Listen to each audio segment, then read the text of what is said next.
te pongo como coanfitrión. Listo, ahí tenés la posibilidad de compartir. Si Sí, querés. si después pone todo, mejor. Dale, dale, no hay problema. Ah, yo ya aparezco ya. ¿Te aparece? ¿Cómo puede ser? Sí, aparezco como compartir pantalla. Ah, no, pero no. ahora sí. ¿Y quién es más parte del grupo? Si quieren, levanten la manito y van a aparecer primero, entonces yo... Perfecto. Anfitrión. Bueno. Si querés dar una introducción de lo que quedaste ayer y después Bueno. la introducción bien rápida como para continuar en el tema.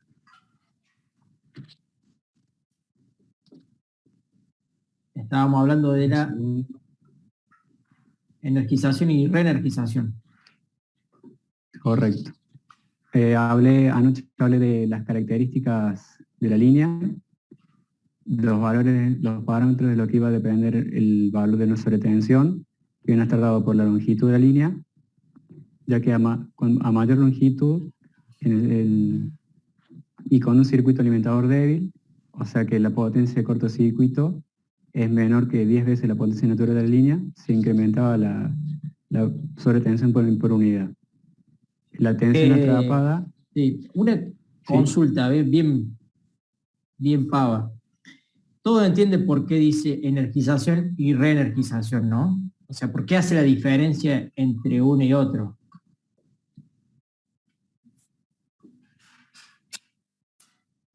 Sí, cuando estaba y cuando hacemos un recierre sería. Sí, está perfecto. Gabriel lo entiende. ¿Todos lo entendieron así? Sí. Bien, o sea, claro, energización es la primera vez que entramos en servicio. Reenergización es cuando estamos en un recierre. Exacto. Digamos que en este caso no lo estábamos viendo. Reenergización es un caso particular que lo vamos a ver después, digamos. ¿Es siempre después de una falla el recierre? ¿Y siempre después de una falla ocurre un recierre? No. No, depende. Solo configuramos eso. No, pero la pregunta que hizo si es siempre después de una falla. Sí, no se hace intencionalmente un recierre por otro motivo. O sea, normalmente está programado el recierre para disminuir el tiempo de interrupción de una parte del sistema. Pero no todas los interruptores tienen programado un recierre cuando hay una falla. ¿Se entiende? Sí.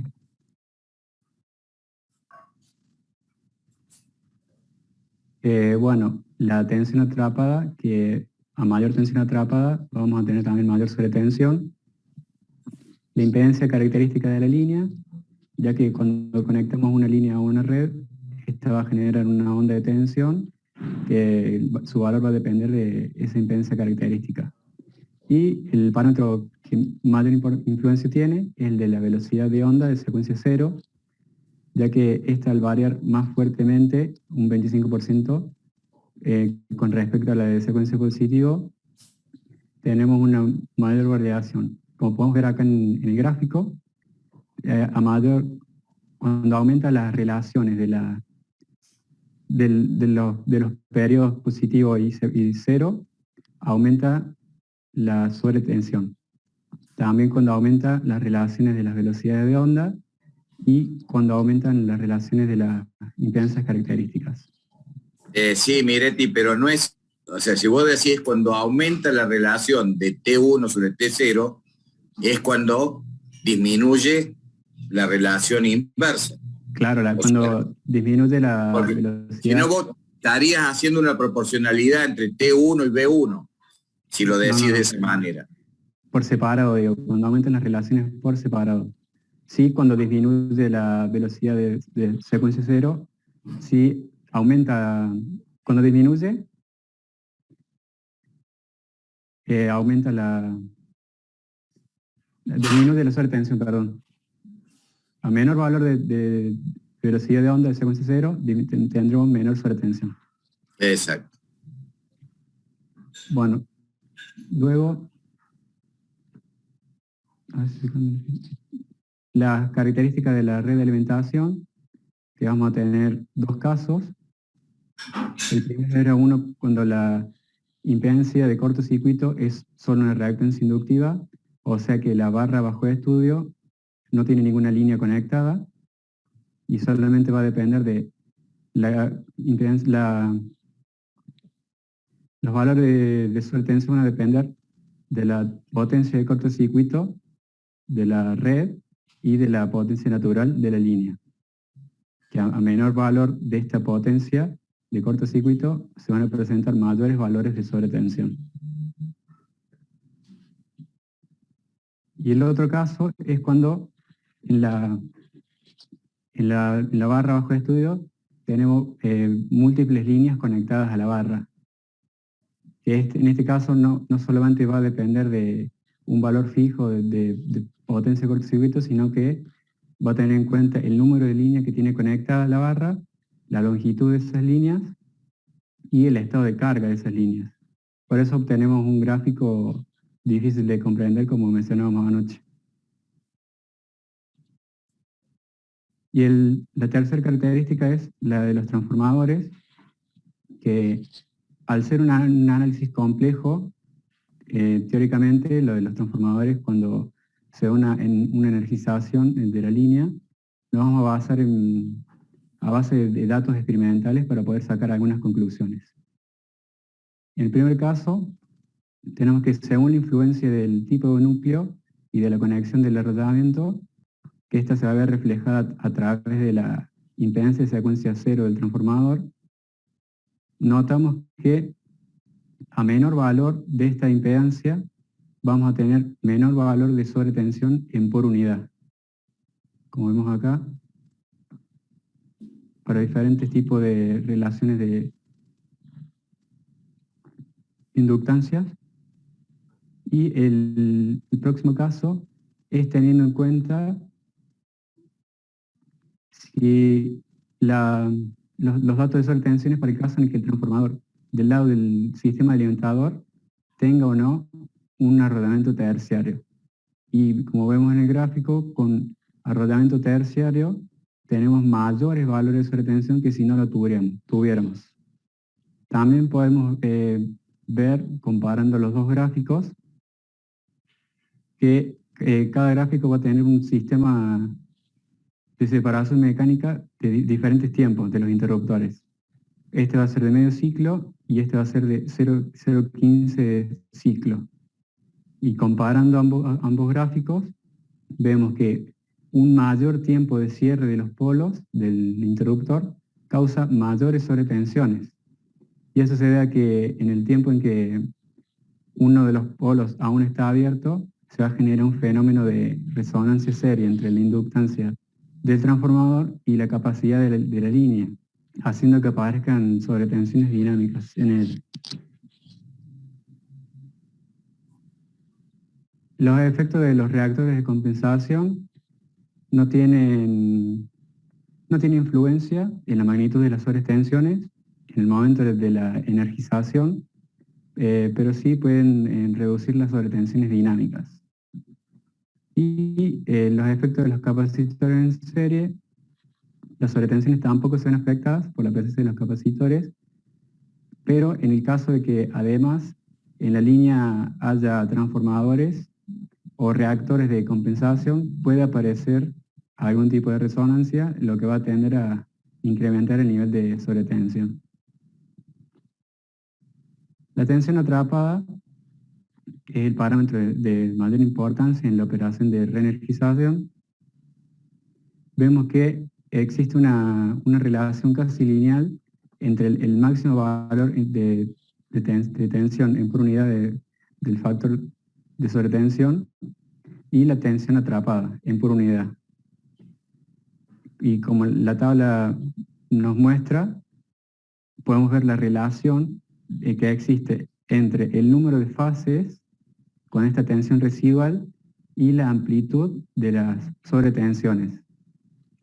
que mientras más fases afectadas haya, más sobretensión vamos a tener del extremo receptor.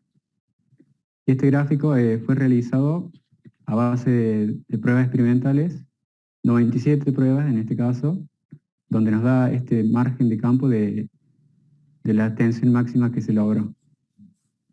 A ver, Juan, ¿de qué valor estamos hablando entonces?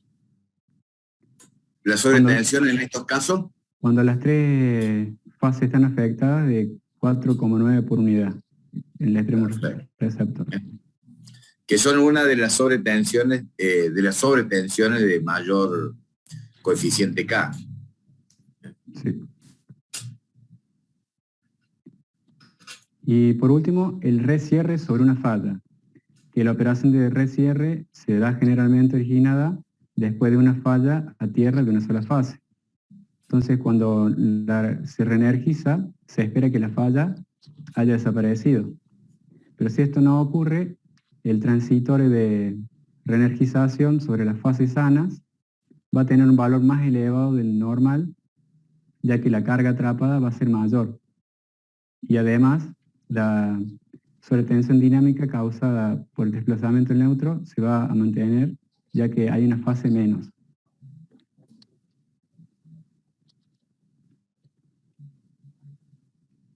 Bueno, ahora hablamos de conmutación de corrientes inductivas.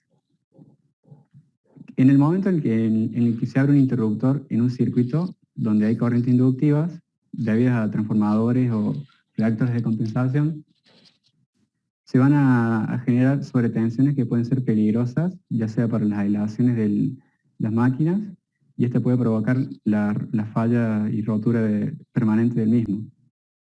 Por lo tanto, vamos a tener unas operaciones de interés de bajo estudio para ver cuáles son las sobretensiones que se van a generar en la operación de apertura del interruptor. Primero, para este estudio de esta respuesta transitoria, lo vamos a hacer mediante la inductancia de magnetización y la frecuencia natural, que estas se obtienen mediante ensayos del transformador y de los reactores. Luego tenemos que con estos valores vamos a tener una capacitancia equivalente, ya sea del transformador o de los reactores equivalentes, con su frecuencia angular. Y este va a ser el circuito equivalente que vamos a obtener. En primer paso vamos a ver que cuando abrimos el interruptor D, se van a generar unas oscilaciones entre la inductancia y la capacitancia que pueden dar lugar a las sobretensiones. Esta energía va a estar dada por la energía magnética que está atrapada en la inductancia.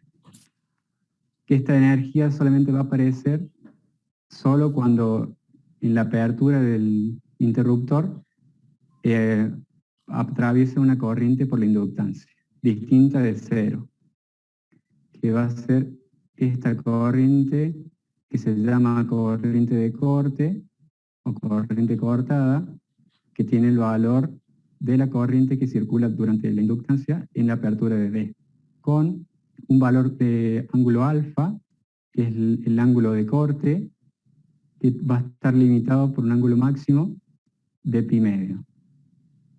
Esta corriente va a depender de los parámetros del circuito y de las características del interruptor.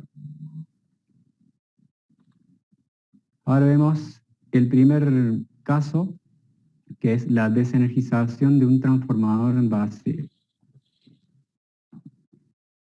Cuando abrimos el interruptor, vamos a tener circulando por la inductancia una corriente I0 y en el paralelo vamos a tener una tensión B0, que son estas dos de acá. Bueno, aplicamos la ley de Kirchhoff para el circuito formado por L y C. Luego a eso le aplicamos la transforma de Laplace y vamos a despejar la corriente IDS, para luego volver a antitransformar y obtener de nuevo la corriente IDT. Todo ese traspaso lo hacemos para poder manipular fácilmente algebraicamente los datos. Bueno, como sabemos, los valores de las corrientes I0 y B0 son los que mencioné antes, los introducimos en la fórmula y vamos a obtener la corriente. Que esta corriente la calculamos para poder luego calcular la tensión que existe en el paralelo. Luego, simplificando unos datos, que nos queda simplificado, este es el valor de la tensión que va a estar en el paralelo, que va a estar compuesta por dos parámetros, el primero y el segundo, que estos dos están en cuadratura. Por lo tanto, para saber el valor máximo, vamos a tener que sacar la resultante. Y la resultante es esta de acá, que es el valor máximo que vamos a obtener en el paralelo. Este valor lo introducimos en el factor de sobretensión K, lo reemplazamos y vamos a obtener el factor de sobretensión K de las oscilaciones libres de un transformador desenergizado, que además vamos a introducir el parámetro del rendimiento magnético, que ya voy a explicar en un ratito. ¿Cuándo va a ser máximo este valor K? Para el máximo valor del ángulo de corte, pi medio. El K máximo va a ser la raíz cuadrada del factor de rendimiento magnético por la relación entre la frecuencia natural y la frecuencia industrial. El rendimiento magnético es la parte de la energía magnética almacenada en el transformador que alimenta las oscilaciones libres y está dada por la relación entre la energía almacenada menos las pérdidas. Estas pérdidas son por el efecto de histéresis del núcleo del transformador, que va a depender de la saturación del entrehierro, de la frecuencia natural y demás propiedades magnéticas. Este valor para los transformadores modernos con hierro de grano orientado es muy bajo, está comprendido entre 0,3 a 0,5, por lo tanto, para los transformadores modernos de la actualidad, este valor no presenta, este tipo de sobretensiones por lo general no son peligrosas para este tipo de transformadores. Ahora, la desenergización de reactores de compensación.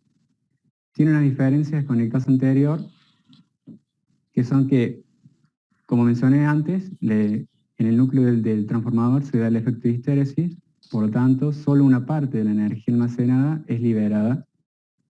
Y en un reactor, por tener el entrehierro relativamente grande, prácticamente no existe la histéresis, por lo que la energía que se va a liberar va a ser mayor.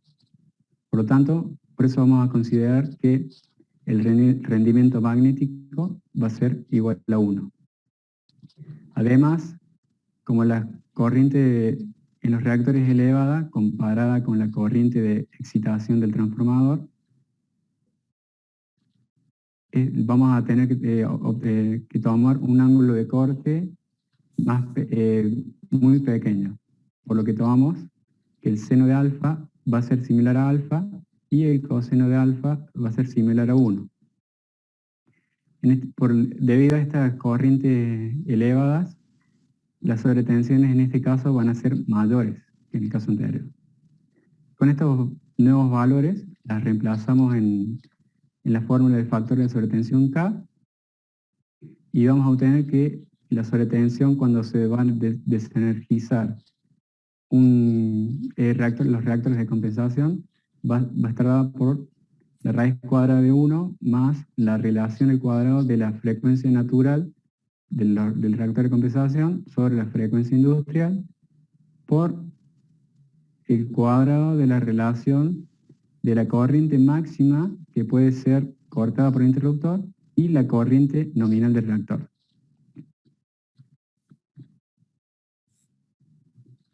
El tercer caso es la desenergización de los transformadores cargados con reactores de compensación.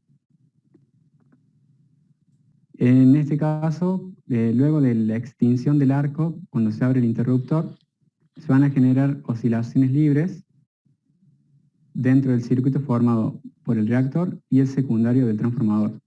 Y esto nos da como resultado este circuito, el B, que va a estar comprendido por la inductancia del reactor, una capacitancia equivalente del reactor, la inductancia de magnetización del transformador y una capacitancia equivalente del transformador.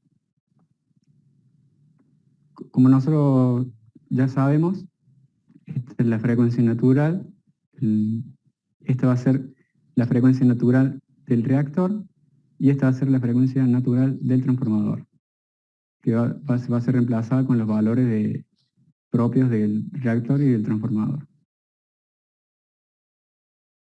Del circuito vamos a obtener una inductancia equivalente y una capacitancia equivalente, las cuales las vamos a reemplazar en la fórmula de la frecuencia natural, y luego en ese reemplazo vamos a llamar a la relación de LR sobre la suma de las inductancias, R, y a la relación al cuadrado de la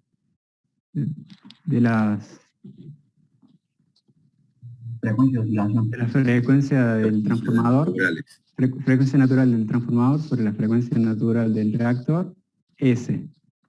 Y vamos a obtener esta frecuencia natural que, como nosotros sabemos en los casos prácticos, R es mucho menor a 1 y S es mucho menor a 1, por lo tanto se nos va a reducir a esta fórmula, que va a ser igual a la frecuencia natural, va a ser igual a la frecuencia natural del reactor por 1 más R sobre S elevado a la menos 1/2. Que este va a ser el valor que vamos a ingresar a la fórmula del factor de sobretensión,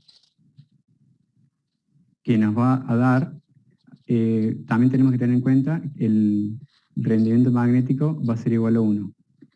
Que esto nos dice que el valor de sobretensión será menor que en el caso en el que el reactor fuera desconectado por forma separada como en el caso anterior. En el primer caso desconectamos un transformador, en el segundo caso desconectamos los reactores, y en este caso desconectamos transformadores con reactores. Y en este caso nos da que la sobretensión va a ser menor que si lo hubiéramos desconectado de forma separada. O sea que nos conviene desconectar todo junto. Correcto. Antes La conclusión.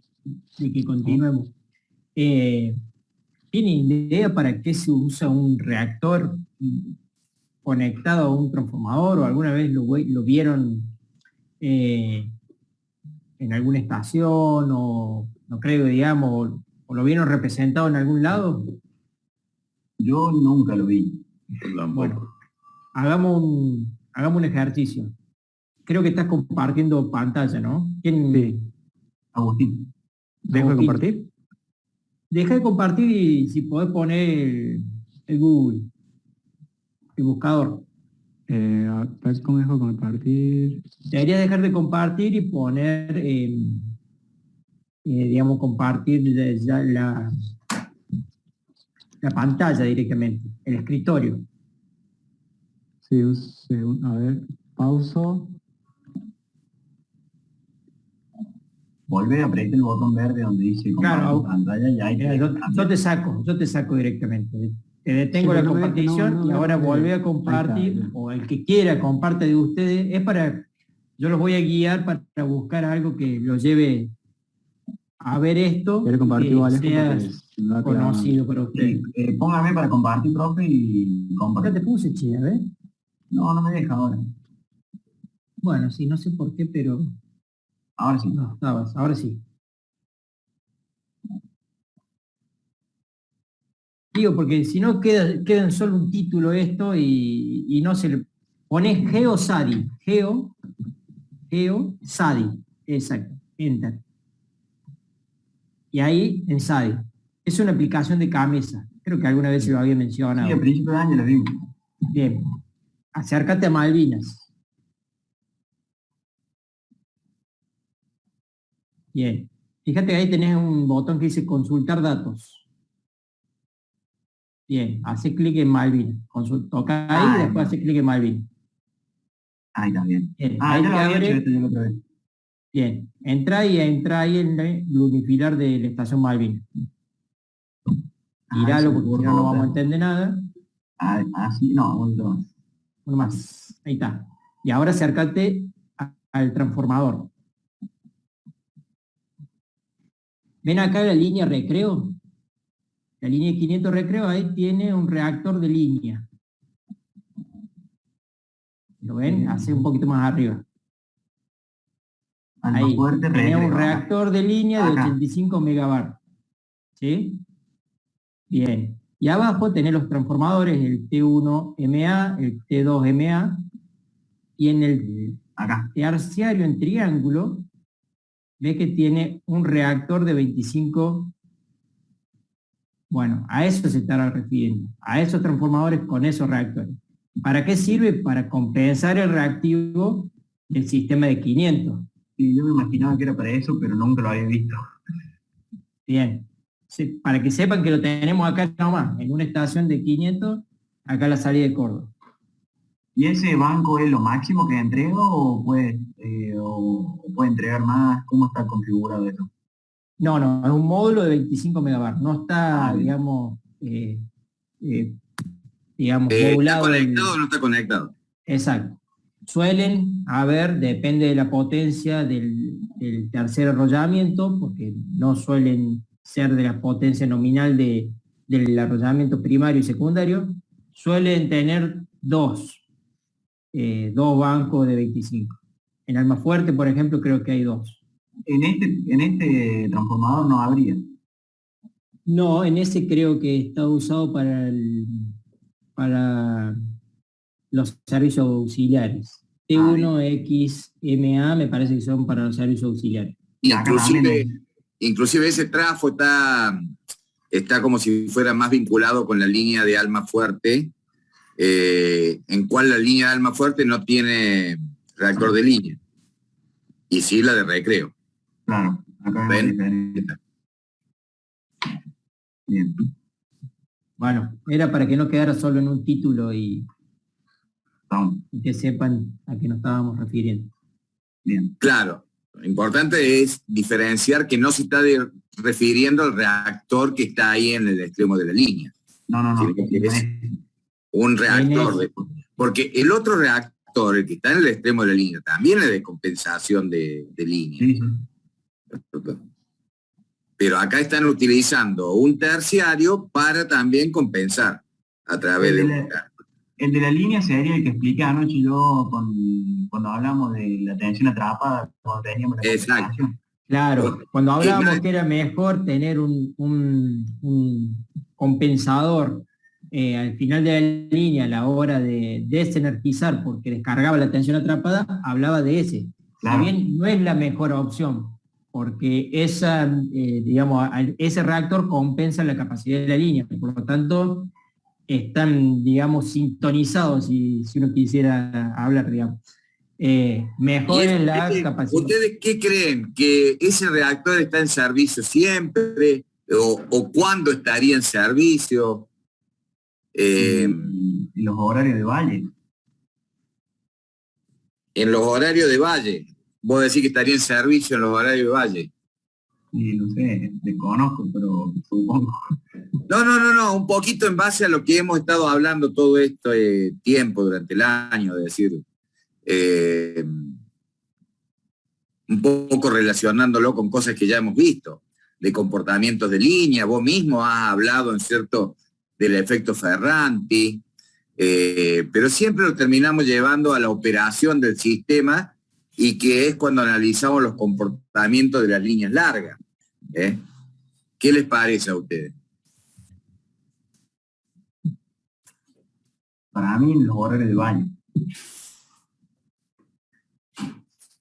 En los horarios de valle, de cuando el sistema está ¿Muy cargado No. o está poco cargado? Sería por debajo de la potencia natural. Claro. La línea. Normalmente eso cumple mayor función cuando las líneas trabajan descargadas. O sea, cuando se está transmitiendo por debajo de la potencia natural. Cuando se diseñan las líneas, se diseñan para un tiempo de vida útil y normalmente comienzan trabajando dentro del sistema con baja potencia a transmitir. A medida que va creciendo el sistema, las líneas se van cargando. Entonces, en algún momento pasará a transmitir por una zona cercana a la potencia natural para luego estar transmitiendo potencia superior a la potencia natural. Entonces, normalmente esos reactores son de mucha utilidad en la primera época del funcionamiento de la línea, cuando están más vale descargadas.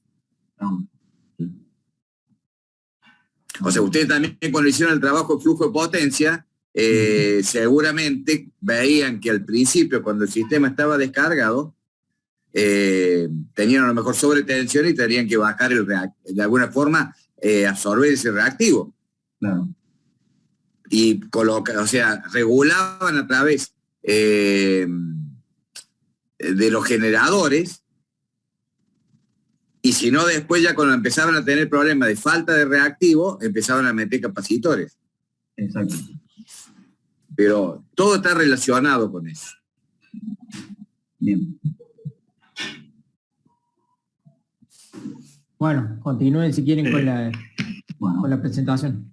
ahí dejo de Ya que no vamos a compartir. poder ir a Malvina, por lo menos la vemos en el Unifilar. Bien. Ahí va a compartir Leo ahora. Sí. Ingeniero, ¿me puede habilitar? No sé por qué, si los había...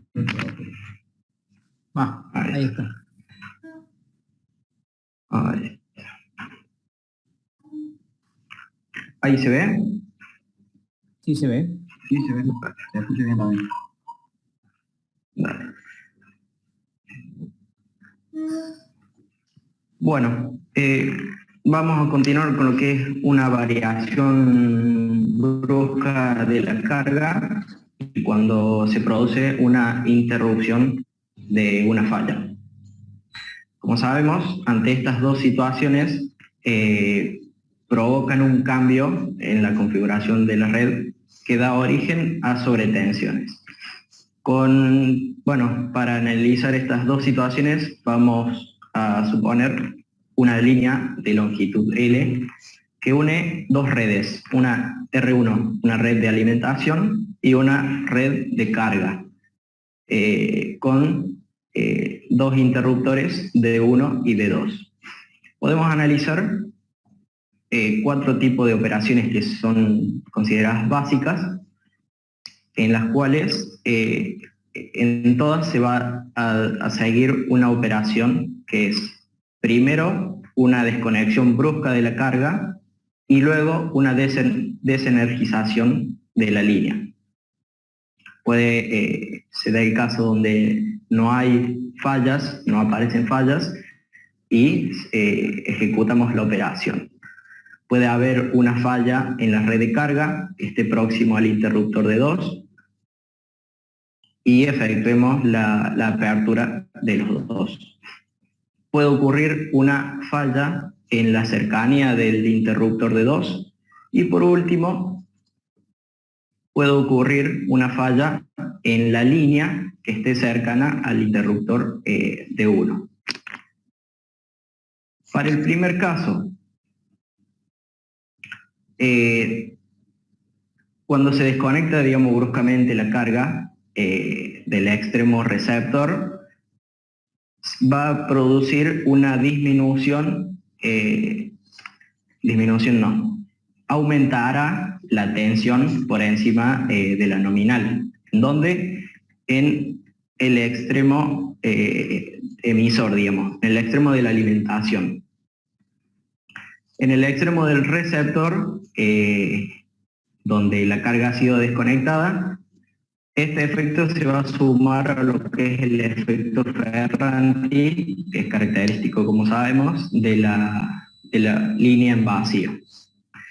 En la figura de la izquierda tenemos como ejemplo la sobretensión dinámica en el extremo de una línea de 700 kilovoltios, donde se representa, digamos, una desconexión brusca de carga sumada al efecto Ferranti, en función de la longitud de las líneas, que vemos que es considerable la diferencia con respecto a las longitudes de la línea. ¿Qué pasa durante e inmediatamente después de la operación de maniobra? Aparece un transitorio que se superpone a la tensión dinámica. En la figura de la derecha se muestra lo que es la sobretensión total, que está definida, digamos, entre el valor más alto que ocurre durante los 3 primeros ciclos después de la maniobra y el valor de cresta de la tensión de fase del sistema, medida obviamente para diferentes longitudes de línea. Luego tenemos un caso B, que es falla trifásica a tierra del lado de carga. ¿Qué pasa? Debido a que las fallas trifásicas son simétricas, no se producen sobretensiones. Pero cuando la falla se aísla, es decir, cuando ejecutamos la apertura del interruptor de 2, que es cercano a la red de carga, ocurre un fenómeno similar al de la variación brusca de carga. En la imagen, como vemos, se muestra la influencia de lo que es la longitud de la línea y la potencia del alimentador en la sobretensión transitoria, que se produce luego de aislar la falla. ¿Qué pasa con esto? Tenemos que saber que la sobretensión se incrementa con la longitud de la línea y es mayor que para el caso de la desconexión brusca de carga. Con respecto al caso C, donde hay una falla monofásica a tierra, sabemos que aunque las sobretensiones que son causadas por fallas monofásicas son menores en sistemas efectivamente puesto tierra que en sistemas que no lo son. Pero existe el riesgo que la falla se pueda transformar en falla bifásica debido a las sobretensiones transitorias que se van a generar en las fases sanas, algunos milisegundos después de que aparece la falla. ¿Qué pasa? En caso de usar un recierre monofásico, no es necesario tener en cuenta el efecto de la carga atrapada, ya que la energía de la línea se va a descargar a través de la falla durante el intervalo que dura la operación de recierre. Pero en el recierre trifásico, la secuencia de operación va a ser tal que la fase fallada o una de las dos fases sanas abra primero. Y la carga atrapada en la fase fallada será menor que en la fase sana. Y por último, en el caso D, donde ocurre una falla monofásica a tierra y desconexión brusca de carga. Cuando ocurre una falla monofásica a tierra cercana al extremo emisor, se desconecta la carga antes de que opere el interruptor de 1 que estaba a la izquierda. La línea va a estar sometida a sobretensiones que son originadas por el rechazo de carga y además la tensión va a aumentar en las fases sanas por el desplazamiento del neutro. ¿Qué pasa con el fenómeno de resonancia? Sabemos que cuando se realiza una operación de maniobra que tiene líneas en vacío e impedancias En paralelo, existe un riesgo de que se produzcan fenómenos de resonancia de armónicas, las cuales van a producir sobretensiones. Para eso vamos a analizar en el circuito y decir que cuando se introduce, digamos, en la red la carga capacitiva C1, puede aparecer una sobretensión por resonancia sobre la carga C2. En este caso, las cargas capacitivas pueden ser líneas en vacío, cables o bancos de capacitores. Y se encontró, digamos, que el uso de un resistor auxiliar cerrado de valor de R igual a 2 sobre omega 0,1 dio experimentalmente, digamos, una reducción importante de la sobretensión. Ahí está. Para continuar, te dejo compartir, Karel.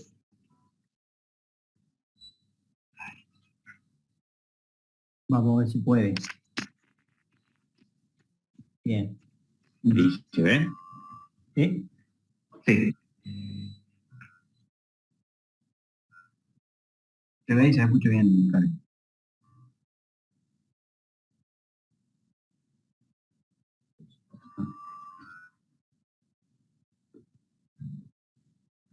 Bueno, ahora vamos a ver lo que son las sobretensiones debido a las operaciones del interruptor. Vamos a hacer un análisis, primero muy simplificado, haciendo varias simplificaciones, y luego vamos a ir agregando o sumando algunas variables que van a ir participando, que van a hacer un poquito más complejo el análisis de la sobretensión.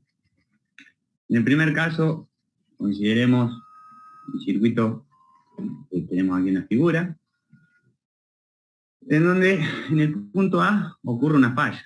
En este caso, una falla a tierra, de donde el circuito equivalente de una de las fases lo podemos representar de esta manera, mediante una fuente, inductancia, la capacitancia, bueno, el cortocircuito y el interruptor.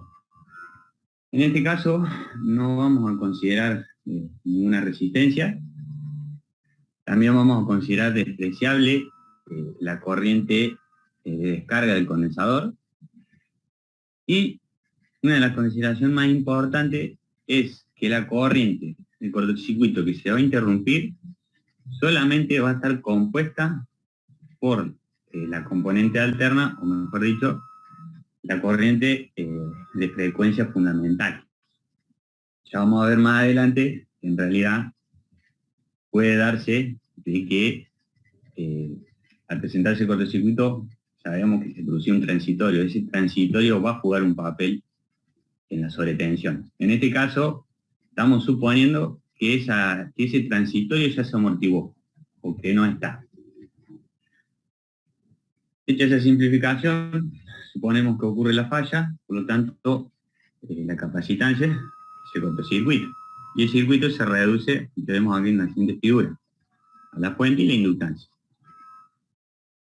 De donde la ecuación de la fuente o de la tensión podemos expresar como E por coseno omega T más tita, donde tita es... ¿Por qué hiciste desaparecer el capacitor? Porque lo estoy cortocircuitando en este momento y estoy considerando despreciable, digamos, la corriente de carga del capacitor que podría llegar a... La tensión a borne del capacitor se hizo C. O sea, por eso ahí ahora van a analizar... También lo podemos ver aquí. Al tener cortocircuito acá, técnicamente en este punto la tensión debería ser nula y estamos a borne del capacitor. Bueno, me queda acá. Tita. Tita es el ángulo que hay, o la distancia medida en ángulo que hay desde la cresta positiva de la tensión a nuestro eje de referencia. A ver si supongamos, nosotros estamos considerando que tenemos un circuito inductivo puro en este caso, Por lo tanto, vamos a tener un desfasaje de corriente y tensión de 90 grados.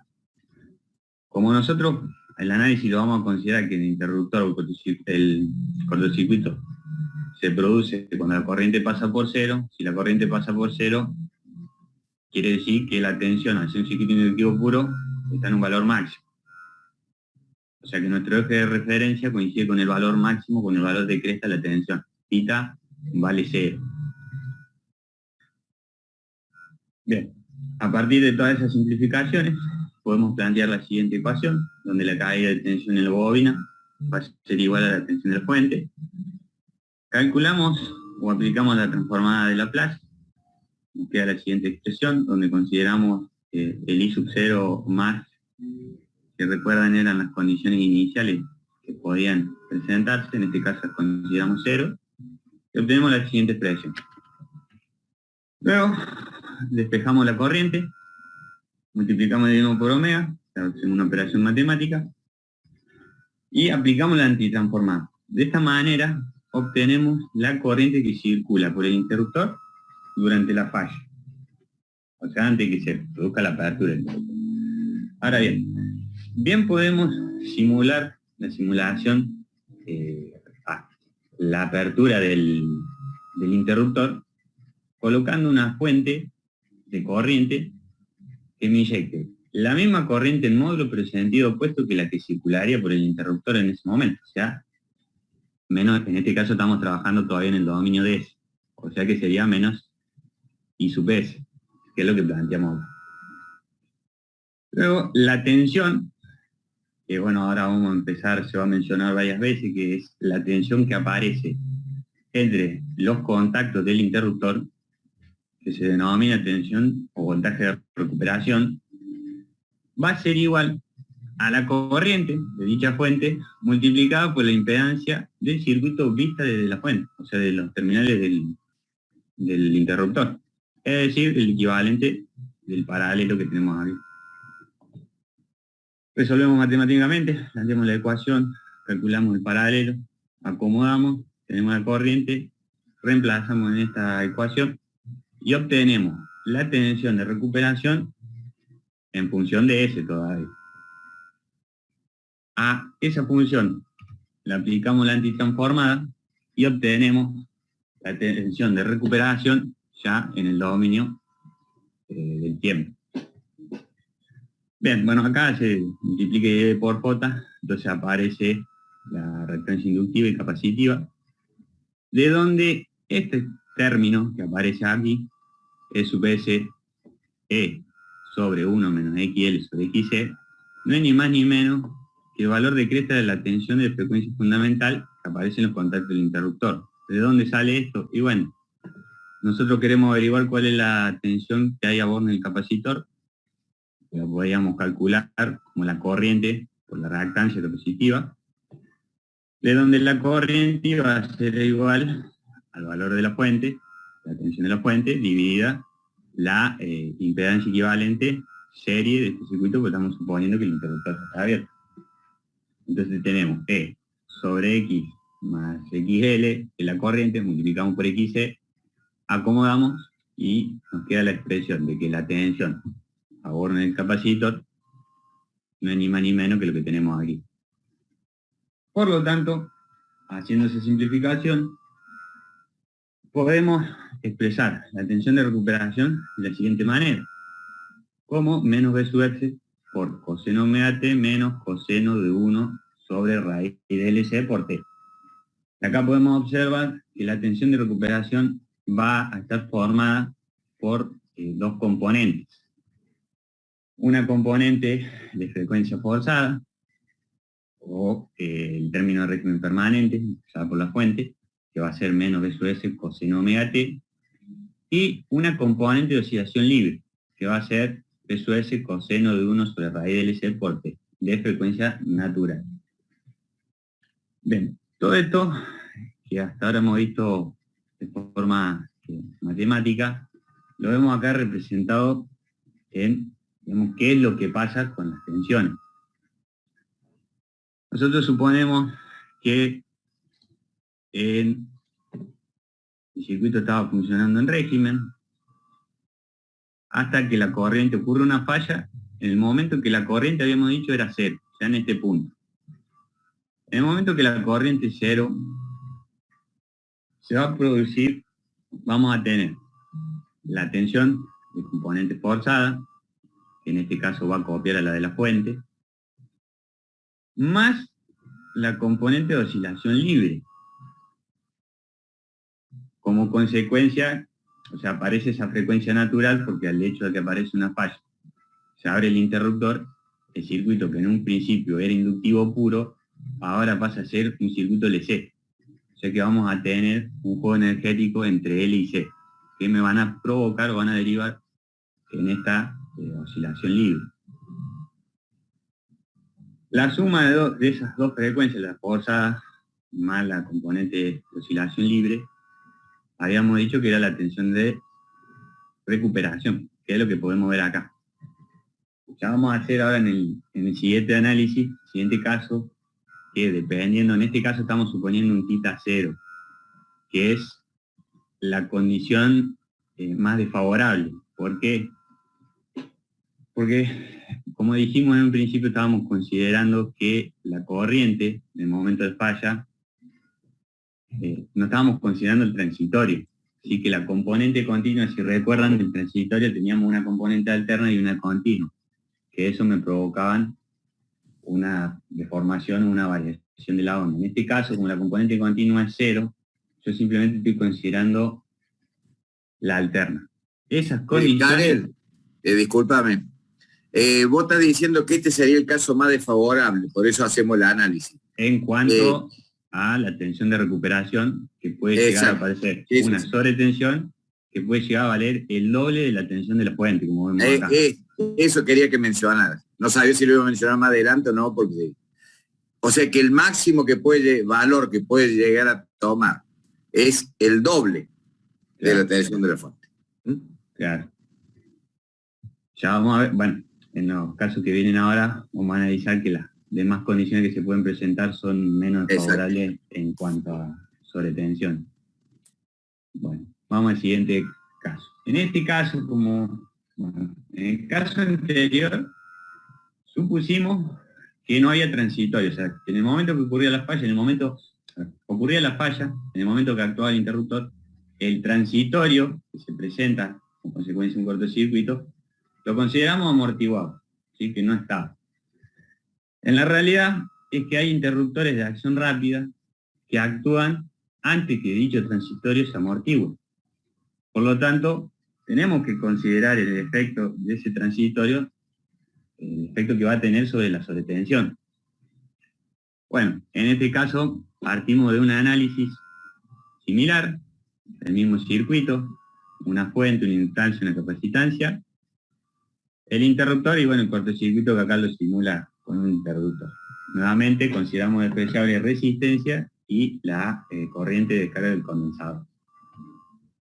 Bueno, acá lo que había mencionado hace un rato, donde el θ, porque ahora sí lo vamos a tener que tener en cuenta el θ, que va a ser la distancia angular, medio en ángulo, del valor de cresta de nuestra tensión con respecto a nuestro eje de referencia, en este caso sería. Bien, planteamos exactamente la misma... El valor de cresta positivo, ¿no? Creo que... Claro, sí, el valor de cresta positivo, exacto. Bueno, planteamos, partimos del mismo análisis, nada más que en este caso, θ ya puede tener valores distintos de 0, por lo tanto lo tenemos que considerar, aplicamos transformada, encontramos despejamos y encontramos la corriente en el dominio de S, aplicamos antitransformada y obtenemos la corriente que circularía por el interruptor en el momento de la falla. De acá podemos observar que la corriente va a estar formada por dos componentes. Una corriente alterna de frecuencia fundamental, E sobre omega L por seno omega T más θ, y un término constante de corriente continua, componente continua, menos E sobre omega L por seno de θ. Bueno, en este caso no consideramos amortiguamiento porque no estamos considerando despreciable la resistencia. Bueno, acá si me permiten, a ver si me deja salir. Rodri nos dio una mano bastante importante. No sé si lo están pudiendo ver al GeoGebra. Sí, se ve. Rodri Lorenz. Nada, donde acá creo que se Perfecto. va a apreciar mejor porque puede que nos estemos equivocando, pero creería que en el apunte no se mencionan por ahí algunas cositas que por ahí hacen difícil de verlo. Bueno, en este caso teníamos tita 0, o sea que es el primer caso que analizamos donde no teníamos componente continuo. Nosotros si venimos aquí... Describí cada curva que está ahí, y el color y eso, que a qué corresponde. Acá vamos a tener la tensión del generador. ¿Cierto? Este eje va a representar del lado izquierdo lo que ocurre antes de la apertura del interruptor, del lado derecho lo que va a ocurrir después de la apertura. Después vamos a tener nuestra corriente, que si nosotros recordamos lo que mencioné hace un ratito, tita 0, estamos considerando un circuito inductivo puro, por lo tanto tenemos tensión y corriente pasados 90 grados, de donde habíamos dicho que esa componente de continua era igual a 0, que acá la podemos ver en línea de trazo, y que solamente íbamos a tener la componente alterna, que en este caso coincide con la corriente, porque la corriente era la suma de las dos. Bueno, acá ¿qué ocurre? Se va a ver una disminución porque en un principio teníamos un circuito inductivo, o sea, teníamos una reactancia inductiva únicamente. En el momento de la falla ya pasamos a tener un circuito, vamos a tener una reactancia inductiva y una capacitiva. O sea, vamos a tener un incremento de la impedancia. Bueno, habíamos dicho que en el momento que nosotros abríamos el interruptor íbamos a tener corriente 0, como era un circuito inductivo, tensión máxima. Y que eso derivaba en una tensión de recuperación que podía llegar a valer 2 veces la tensión de la fuente, que es lo que podemos ver aquí. De donde esta tensión de recuperación, voy a marcar esto si se puede apreciar mejor, iba a estar compuesta por una oscilación forzada, que iba a coincidir con la frecuencia de la fuente, la onda de tensión de la fuente, y una oscilación libre, que dependía de L y de C. Acá yo hice un poco la similitud cuando veíamos en cortocircuito, que si mal no recuerdo, cuando teníamos un cortocircuito y se provocaba cuando en un valor distinto de corriente, que no sea 0, para que el cortocircuito, la onda del cortocircuito arranque en 0, sí o sí tenía que aparecer una componente de continua que sea igual en magnitud, pero opuesta a la fundamental o a la componente alterna. Es más o menos lo que podemos observar acá. Tenemos una componente forzada que está arrancando en el máximo. Para que la tensión de recuperación arranque de 0, tiene que aparecer una oscilación o una componente que arranque en un máximo negativo, que es lo que podemos ver acá, la oscilación libre. La suma de esas dos tensiones, la oscilación forzada más la oscilación libre, me da la tensión de recuperación, que es la que vemos aquí. Haceme un favor, saca la tensión de recuperación y pone las dos componentes solamente. A ver, vamos a sacar ahí. Tenemos la componente fundamental, secuencia fundamental, y la de oscilación libre.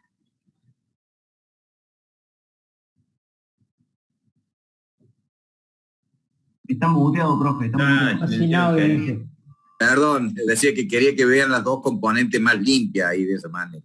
O sea, lo que explicaste recién al haberlo explicado sobre la resultante, claro, se había perdido. Entonces, ahora de pronto, suman las dos y va a aparecer la tensión de recuperación. Que va a oscilar en torno a la frecuencia fundamental. Si tuviéramos una resistencia, va a tratar de igualarla, amortiguándose, y finalmente, después de un determinado periodo, dependiendo de la relación que haya entre R y L y C, va a terminar igualando a la tensión de la fuente, que es la que finalmente va a quedar. Lo único que hay, debe decir, hay una diferencia en lo que estás mostrando vos acá con respecto a lo que mostraste en el gráfico para explicar el fenómeno. Esta tensión de restablecimiento, vos la hacés arrancar en el momento que la tensión es máxima positiva. Claro. Entonces eso quiero que la expliques. A ver si acá, acá, a este ejemplo. Si igual a 0. Exacto. Ahí no estamos viendo en lo que mostraste recién, lo mismo que en la explicación.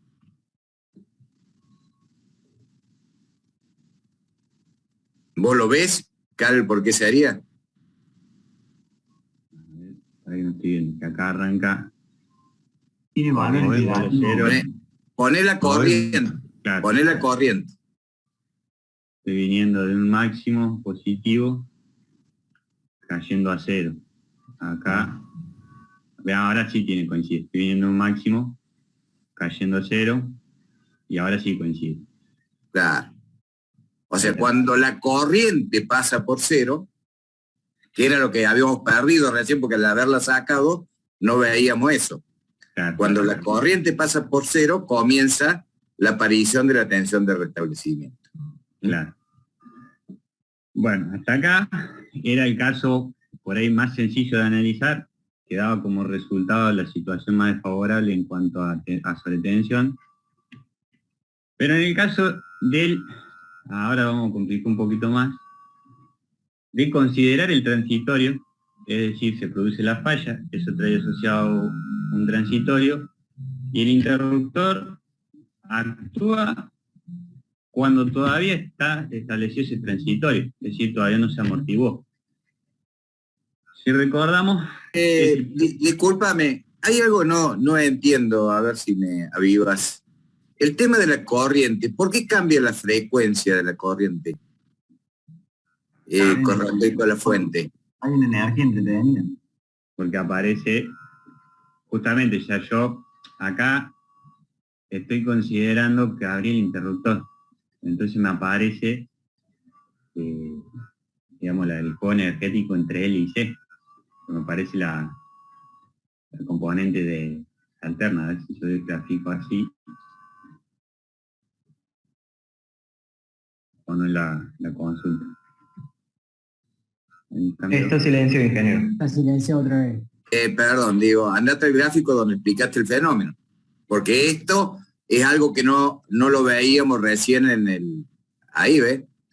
Ahí estás montando la aparición de la tensión de restablecimiento, de recuperación, sobre la onda de la frecuencia industrial de la corriente. O sea, ahí no solo... Lo que pasa es que acá yo estoy analizando, esta es lo de la fuente. Claro. Que vengo acá. Pero acá yo estoy analizando lo que pasa, digamos, sobre los contactos del interruptor.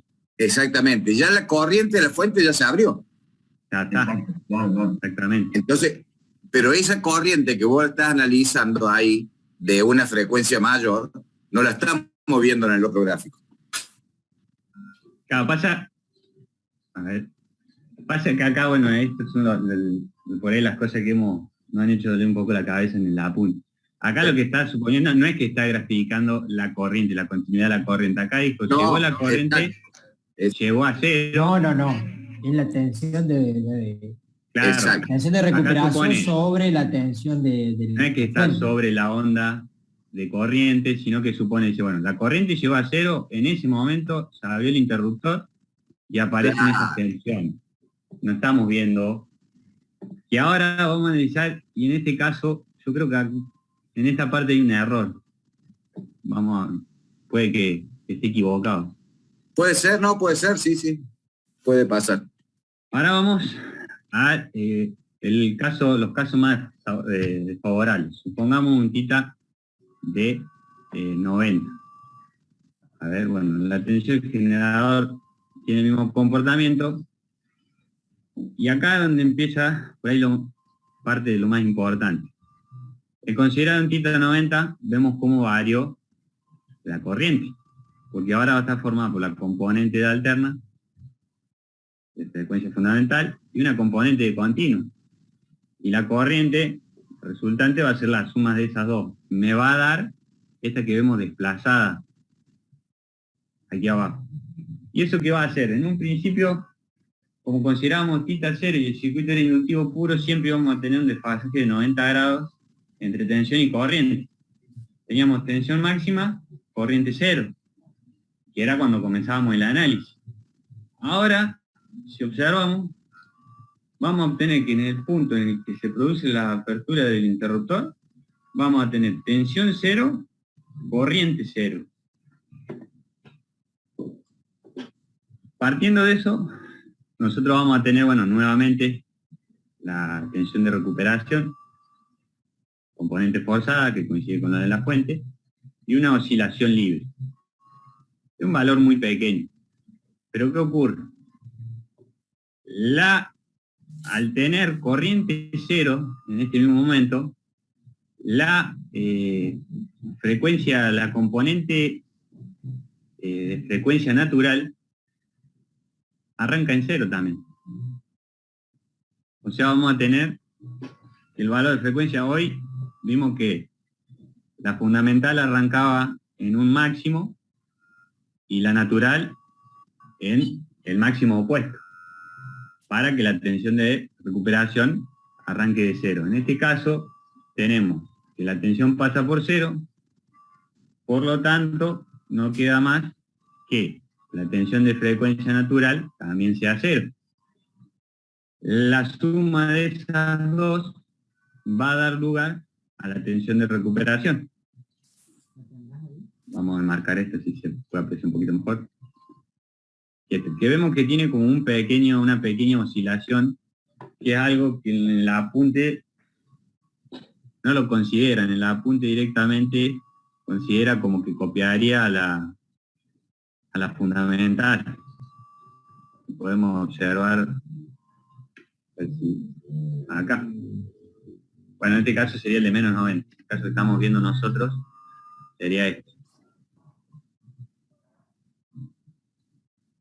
En realidad debería de haber una pequeña oscilación porque el circuito sigue siendo un circuito LC.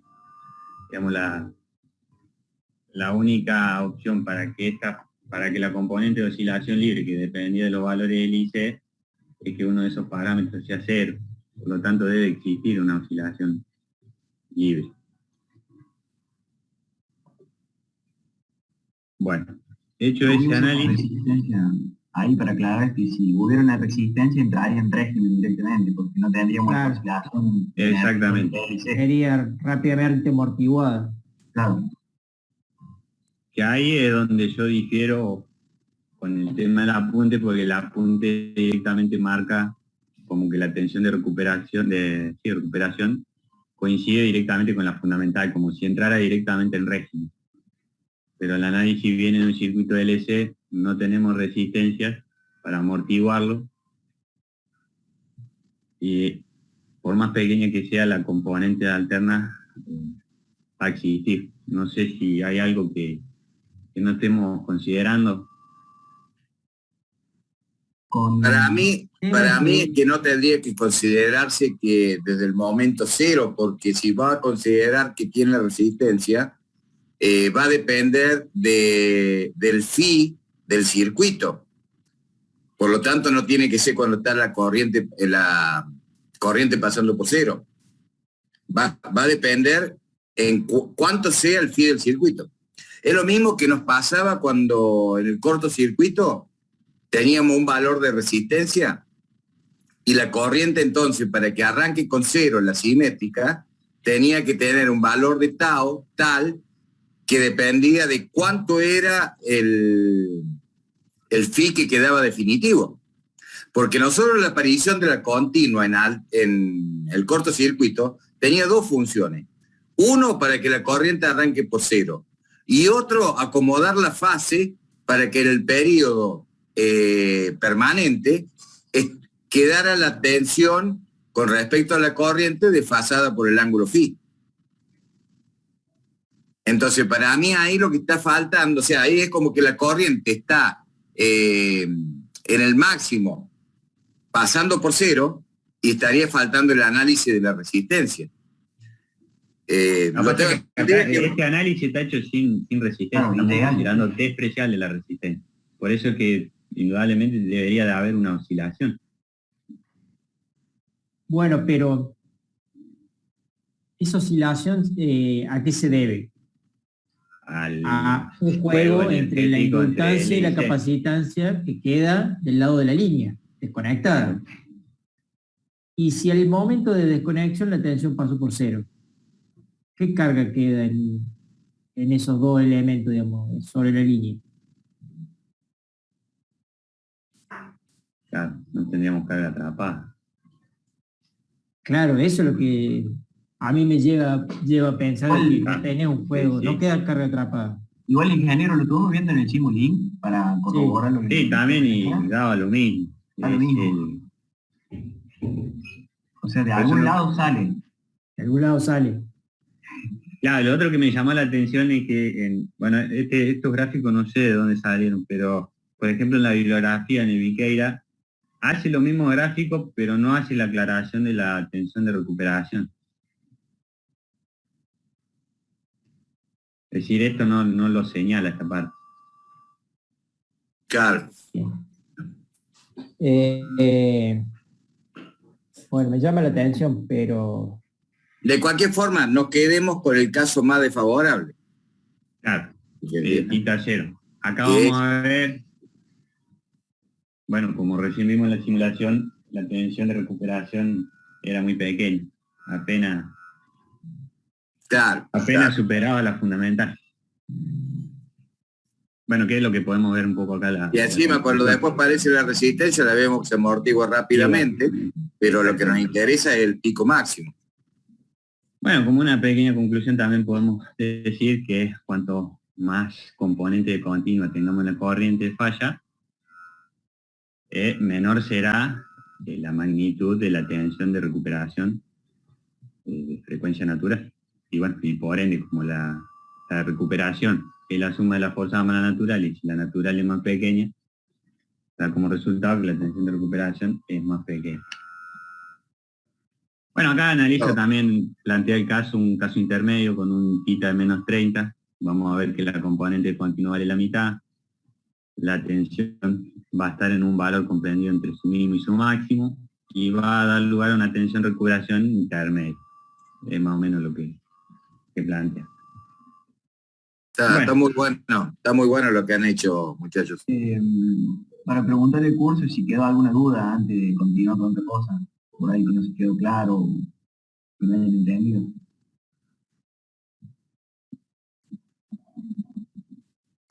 Bueno, si no hay dudas, A ver. seguimos. ¿Sí? bueno, no, me quedé pensando, digo, a lo mejor lo que de donde aparece esa diferencia, esa mínima diferencia, esa oscilación puede ser en que la inductancia y la capacitancia que ustedes pusieron en el circuito no sean exactamente iguales. Y entonces hay una mínima diferencia entre el paso de la corriente y la tensión por cero, y aparece ese mínimo juego entre ellos. Pero no sé, Sí, pues estoy la verdad pensando, Sí, puede si ser, no son no. exactamente iguales, hay una oscilación. En los modelos cargaron valores de reactancia o valores de capacitancia e inductancia. No, de reactancia. Y no lo analizamos por ese lado, pusimos una relación que nos daba, o sea, nos permitió apreciar mejor lo que ocurría y se parecía bastante a lo de la punta. De hecho, si aumento la reactancia inductiva, el gráfico termina siendo muy similar de la corriente de magnetización de los transformadores. Ajá. Onda como si fuera con un Sí, piquito. también nos encontramos con ese problema que no sabíamos bien cuánto era la relación de diferencia entre reactancia capacitiva y reactancia inductiva, entonces también por ahí se nos complicaba en eso. Bueno, sí, porque no es cualquier relación. Yo en su momento estuve sacando distintas relaciones y no es cualquiera. No para analizar estos casos, sino para analizar el comportamiento de las líneas. Y no es cualquier relación entre... O sea, hay una relación determinada en función de las distancias geométricas. en las líneas. Entonces, no se puede decir, bueno, son 5 ohms de inductancia y de reactancia inductiva y 5 ohms de reactancia capacitiva. No, hay un valor determinado, una relación determinada. Teníamos que, por ahí tratar de buscar esa relación y probar, calcular la reactancia y ver cuál es el resultado. Bueno, de todas formas está muy bueno el aporte de ustedes. Si quieren compartirlo con sus compañeros, sí, después en medio, digamos, en WhatsApp, en el aula virtual, si me lo pasan a mí también lo podemos dejar para que accedan. Perfecto. Bueno, si no hay dudas de lo que hemos visto hasta ahora, continúo. Bueno, al principio arrancamos el estudio diciendo condiciones ideales, donde considerábamos un quita cero, donde no considerábamos resistencia, donde no considerábamos la corriente de descarga del capacitor, y la más importante que era que la corriente, la componente, digamos, la corriente, al momento de la falla, solamente se conformaba con la componente de frecuencia fundamental, es decir, no teníamos componente continuo. Luego consideramos ese fenómeno del transitorio y ahora vamos a agregar otra variable más, si se quiere, que es, como bien sabemos, cuando se produce la apertura de un interruptor, entre los contactos aparece un arco eléctrico. Ese arco eléctrico lo que va a hacer es va a mantener la continuidad del circuito, o de otra manera va a permitir que la corriente siga circulando. Si recordamos, el arco eléctrico tenía la siguiente característica. Tenía una relación inversa entre tensión y corriente. Es decir, a mayor corriente, mientras más corriente circulaba por dicho arco, la tensión a lo largo del arco iba a ir disminuyendo. Luego, si esa corriente comenzaba a disminuir, la tensión, o la caída de tensión, comenzaba a aumentar, pero lo iba a hacer no con la misma ley de variación con la que varió cuando la corriente iba creciendo, sino que va a ser levemente menor. Al punto tal que... Es como un histérico, ¿no? Claro, al punto tal que cuando la corriente llega a cero, la tensión toma un valor B1 levemente inferior a R sub 0. Esto lo podemos ver a lo largo de un semiciclo de una corriente alterna. La corriente comienza a aumentar, hasta llegar al máximo, la caída de tensión disminuye. Cuando la corriente empieza a decrecer, empieza a aumentar hasta llegar a un valor B1 inferior a B sub 0. Bien. En el caso de corriente alterna, vamos a tener la ventaja de que va a pasar 100 veces por segundo o 0, o 120 si estamos hablando de una frecuencia de 50 Hz. Ese fenómeno lo podemos aprovechar para facilitar la introducción de la corriente. Entonces, supongamos el siguiente circuito que va a representar un circuito real bastante simple, donde vamos a tener una fuente, una inductancia, una capacitancia y un interruptor. Vamos al siguiente gráfico para poder verlo un poquito mejor. Bien. Supongamos que el circuito, el interruptor está cerrado. Esto sería algo similar a como cortocircuitar la capacidad, el capacitor. Por lo tanto, vamos a tener, va a ser un circuito inductivo puro, tensión y corriente pasando en tara. Podemos ver acá, tensión pasa por un máximo, corriente pasa por un máximo, tensión pasa por 0. Donde en el instante T1 venía funcionando el régimen, y en el instante T1 abro el interruptor. En el momento que yo abro el interruptor, aparece el arco. Entonces ahora la corriente del circuito, la corriente I, se va a dividir en dos. Voy a tener por un lado la corriente que va al capacitor, que va a cargar el capacitor, y la corriente del arco, que es lo que podemos ver acá. A partir del instante T1, la corriente se divide en la corriente de arco y la del capacitor. Mientras una va disminuyendo, la otra va creciendo, es decir, mientras la corriente del arco se va haciendo cada vez más chica, quiere decir que más corriente, entonces el circuito se va a estar abriendo, más corriente va a tomar el capacitor. Hasta que llega el instante T2. En el instante de T2 se produce la interrupción definitiva del circuito, es decir, ya no hay más arco. Por lo tanto, toda la corriente la toma el capacitor, que llega hasta este valor máximo que tenemos acá, que se denomina, lo menciona como I sub 1. En ese momento se va a producir un incremento de la tensión hasta un punto P, que es lo que tenemos. Bueno, en un principio la caída de tensión del arco, este gráfico está sacado del libro, no del apunte, el apunte nace de acá de cero porque la considera despreciable. En realidad, al inicio del arco la caída de tensión es muy pequeña, pero tiene un valor, por eso es que acá se considera. A medida que la corriente del arco iba disminuyendo, acá podemos ver que la tensión iba aumentando. Bueno, se produce la interrupción del arco en T2. En ese momento se produce un incremento brusco de la tensión hasta un punto P que se denomina punto de extinción. Y esa tensión que aparece va a depender de la energía electromagnética de este sistema, que es lo que tenemos planteado aquí.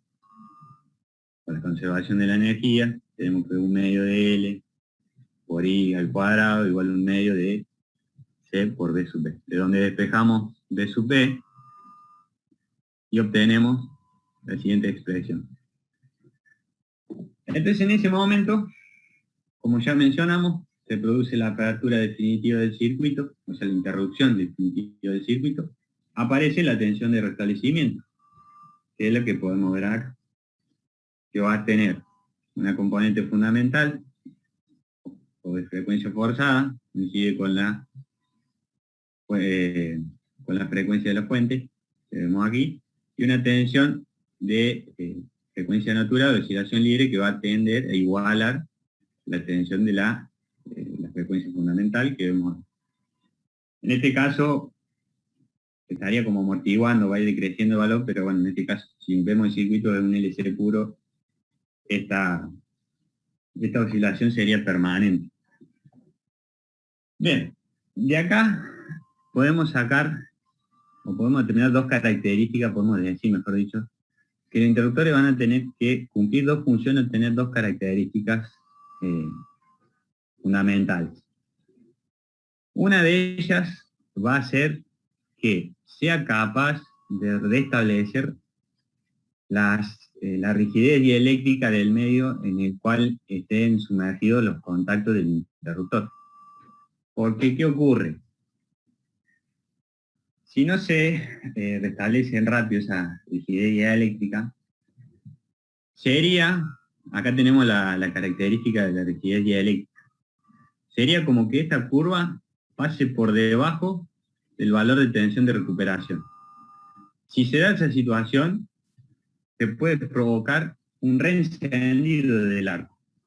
Es decir, se va a volver a establecer el arco. En algunos casos, creo que lo vamos a mencionar más adelante, eso va a provocar que en determinadas situaciones se descargue el capacitor y termine favoreciendo, pero en otros casos puede llegar a provocar sobretensiones también. Que ya lo vamos a ver puntualmente más sobre el final. Y la otra condición que debe cumplir, la otra función o característica que tiene que tener el interruptor, es que sea capaz de disipar toda la energía del arco. Porque, ¿qué ocurre? En el momento en que el arco se extingue, en la realidad es que la conductancia del medio, en el cual estén sumergidos sus contactos, no es cero, hay una pequeña conductancia. Eso da lugar a una corriente que se denomina corriente de posarco. Esa corriente se va a manifestar, se va a manifestar con un efecto Joule, es decir, va a disipar energía en forma de calor. Si yo tengo que el interruptor no es capaz de disipar toda esa energía, se va a producir un aumento de la temperatura del medio cual están sumergidos los contactos. Eso, asociado o de la mano de que la tensión de recuperación va a estar aumentado, va a terminar desembocando en una en un reencendido del arco, es decir, se va a volver a ionizar el medio con mayor facilidad, la rigidez eléctrica disminuye, por lo tanto, se produce un reencendido del arco. Bueno, como recién mencioné, en algunos casos este arco termina ayudando a que se descargue la carga atrapada que tendríamos, o en algunos casos puede darse que me termine cada reencendido, me va a generar una carga atrapada, va a quedar una carga atrapada mayor a la anterior. Y eso va a terminar derivando en cada vez sobre tensiones cada vez más grandes. Bueno, esto es más o menos lo que expliqué. O sea, es como que cada reencendido va a estar reenergizando el capacitor. Con lo cual, decís, tenés la carga atrapada y nuevamente, ¿no es cierto?, lo va a estar energizando. Entonces, y en cada proceso de reenergización vas a tener una mayor sobretensión. Porque cada vez va a ir teniendo más carga atrapada. Claro. Bien. Bueno, ahora vamos a hablar un poco de los tipos de interruptores. Esto es una descripción muy breve y rápida de temas que hemos visto en instalaciones. Vamos a hacer una clasificación de los interruptores según el procedimiento de extinción del arco. Según esa clasificación vamos a tener interruptores en los que el arco se alarga y se enfría, aumentando su resistencia, finalmente se extingue. Interruptores en los que se aprovecha la energía o la propia energía desprendida por el propio arco para extinguirlo, o interruptores donde se aprovecha una energía exterior para extinguir el arco. Bien. Dentro de la primera clasificación, que eran los interruptores en los cuales el arco se alarga, vamos a tener los interruptores, por ejemplo, en aire a la presión atmosférica, en donde en estos interruptores se aprovecha la propia corriente de falla para provocar un soplado magnético que me va a empujar, este sería el arco hacia esta serie de paletas que son de material cerámico, provocando que el arco se alargue, se enfríe, finalmente se extinga. ¿Qué ocurre? El aire a presión atmosférica tiene una rigidez eléctrica no mala, pero no de las mejores. Tiene una constante de deionización bastante alta, es decir, que tarda en deionizarse, o sea que va a tardar en restablecer las condiciones dieléctricas. Todo eso conlleva a que no sean los mejores interruptores o los más aptos para usar en tensiones muy altas. Estos interruptores se suelen utilizar hasta tensiones de 24 kilovolts. Bueno, después tenemos lo que son los interruptores en los que se aprovecha la energía desprendida por el propio arco para provocar su extinción, que dentro de esta clasificación vamos a tener los interruptores en aceite o en CF6, en hexafluoruro de azufre. Bueno, en el caso del cómo funciona el interruptor en aceite, bueno, básicamente los contactos van a estar sumergidos en aceite, donde cuando se produce la apertura que se genera el arco. Cuando el arco interactúa con el aceite, va a provocar hidrógeno, el cual es un agente refrigerante y bastante mejor que el aire a presión atmosférica. Tiene una constante desionización mucho más pequeña, tiene mejor rigidez eléctrica. Todo eso conlleva a que sean interruptores en que se pueden tener aplicaciones en solicitaciones más grandes. Alcanzan capacidad interruptiva de 25 kA y se han manejado voltaje de hasta 765 kV. Bueno, ahora, recién mencioné el SF6, en realidad entran en esto. Ahora tenemos los interruptores en los que se aprovecha una energía exterior para soplar y apagar el arco. Dentro de esto vamos a tener los interruptores, por ejemplo, de aire comprimido, en donde, bueno, el aire comprimido va a tener mejor rigidez dieléctrica, constante ionización más pequeña, donde básicamente es en el momento que se produce la apertura de los contactos, se hace circular un aire comprimido a través del mismo, provocando el enfriamiento y finalmente la extinción del arco. En este caso, las capacidades interruptivos son bastante más grandes, 275 kiloamperes eficaces y 800 kilovolts. Acá también podemos encontrar lo que serían los de CF6, donde, bueno, todas las características que tiene CF6, mejor rigidez eléctrica, se regenera, medioambientalmente lo mejor, no contamina. Por lo tanto, digamos, son interruptores que se suelen utilizar, o sea, son mejores interruptores que todos los que hemos mencionado hasta el momento. Bueno, esta era una descripción rápida. Ahora vamos a ver lo que son las influencias y las características del circuito interrumpido sobre la tensión de restablecimiento. Bien. La tensión de recuperación depende fundamentalmente de características del circuito. A su vez, la amplitud y su frecuencia tienen una influencia en el comportamiento del interruptor. ¿Cómo podemos caracterizar una tensión de restablecimiento? Bueno, mediante tres magnitudes principalmente, o en tres, pero principalmente dos, podríamos llegar a decir. Uno va a depender de la amplitud de la onda fundamental del voltaje, la cual va a depender del tipo de falla y del estado neutro. Puede estar aislado, conectado a tierra mediante una impedancia, o sólidamente a tierra. Y luego vienen las dos magnitudes por ahí más importantes o más características, que una es la frecuencia natural o propia de oscilación libre del circuito LC.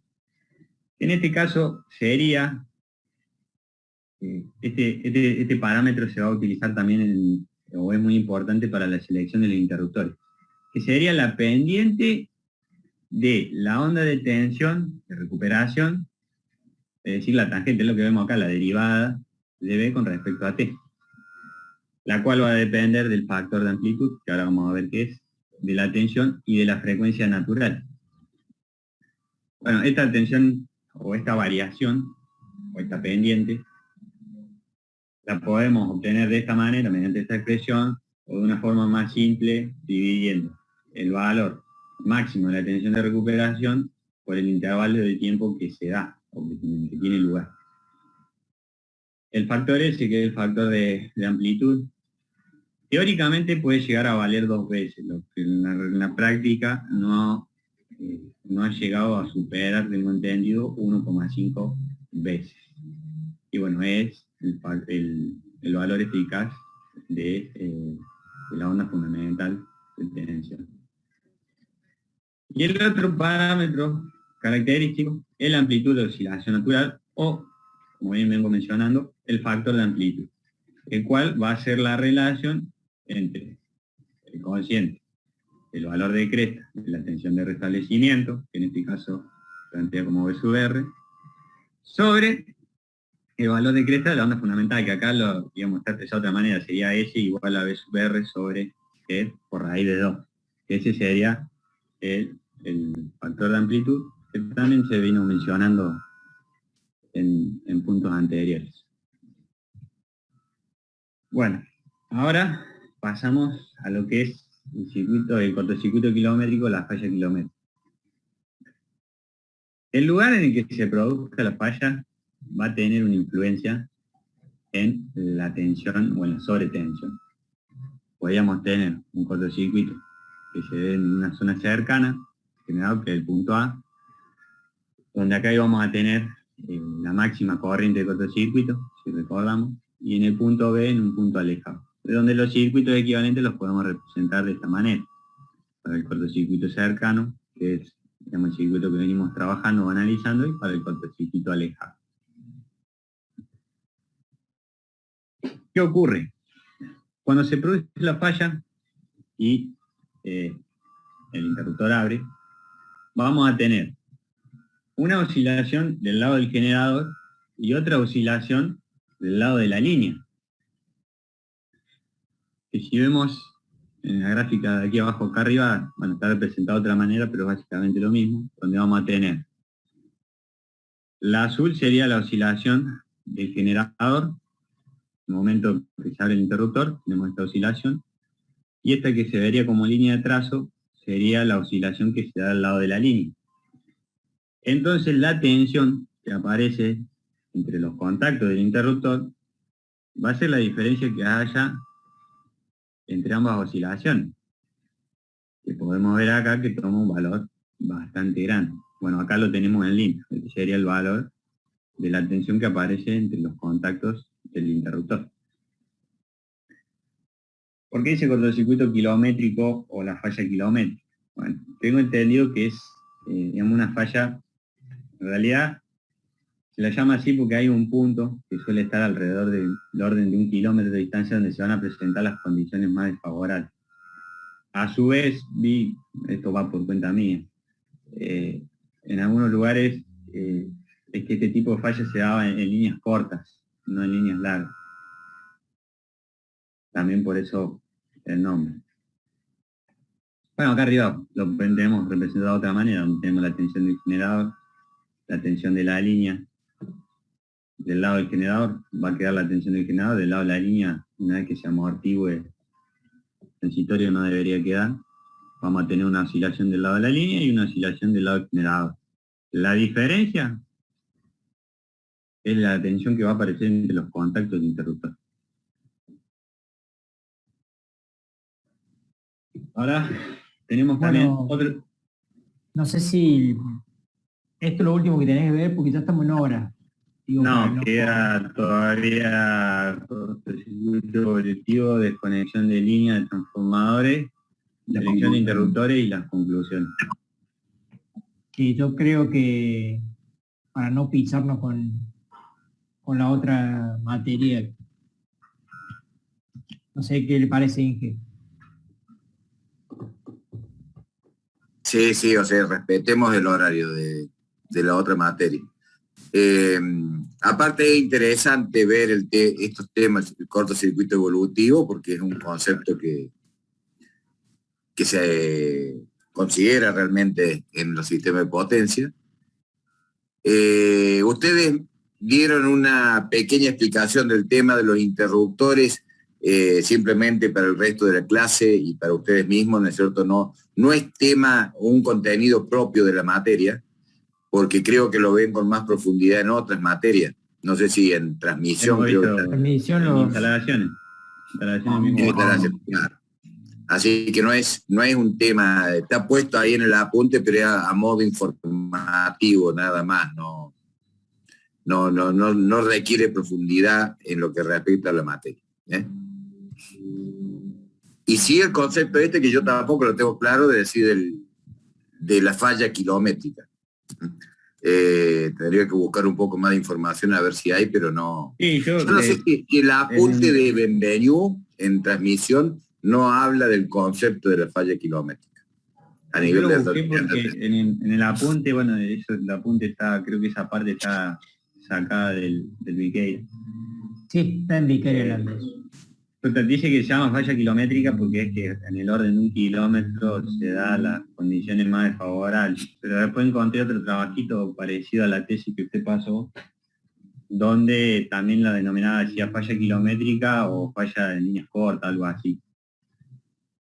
No encontré una explicación, digamos, tampoco de por qué a 1 kilómetro se debe dar la condición más desfavorable. Claro. Bueno. Una incertidumbre que queda. Vamos a ver la semana que viene. De paso repasamos, cuando hablen de las conclusiones de la sobretensión de maniobra, ahí se habla un poquito de todas y se da un repaso como para que quede bien claro y sobre todo el nivel de sobretensión en cada una de las que han ido mencionando. Cada una de las maniobras. Exacto. Una consulta, ustedes la semana que viene, el 21, ¿qué hacen? El martes. ¿Se van de picnic? No, porque no sé cómo era, creo que estaba previsto. No teníamos contemplado. No estaba en el calendario académico figura feriado para los alumnos, creo. Sí. Pero no para las actividades académicas de los docentes. Por eso les pregunto si están todos de acuerdo que se dé la clase o no. O sea, Depende de ustedes. Yo no recuerdo cómo habíamos puesto en el cronograma, Gerardo. ¿Cómo está el cronograma? No, en el cronograma está contemplado como feriado de los alumnos, así que no hay clase. De claro. hecho, a ver, para respetar, durante años nunca dimos clase. No, Sí, no. nosotros íbamos a nuestras actividades, pero no a dar clase. Pero queda, o sea, nosotros no tenemos problemas si ustedes quieren. Claro. Hagámoslo al revés. Si quieren tener clase, avísenos No tenemos. de última y nosotros estamos disponibles. Pero a lo mejor ustedes dicen, no queremos tener la clase, que se lo estudian para otro parcial, de otra materia o algo, o se van de picnic, no sé. A comer el cabrito ese que dice ligerota. Creo que vamos a comer cabrito. Vamos por el cabrito. ¿no? Bueno, Inge, estamos pisando ya la hora. Chao, jóvenes. Buenas Hasta noches. luego. Bien. Buenas noches. Buenas noches. Que esté bien.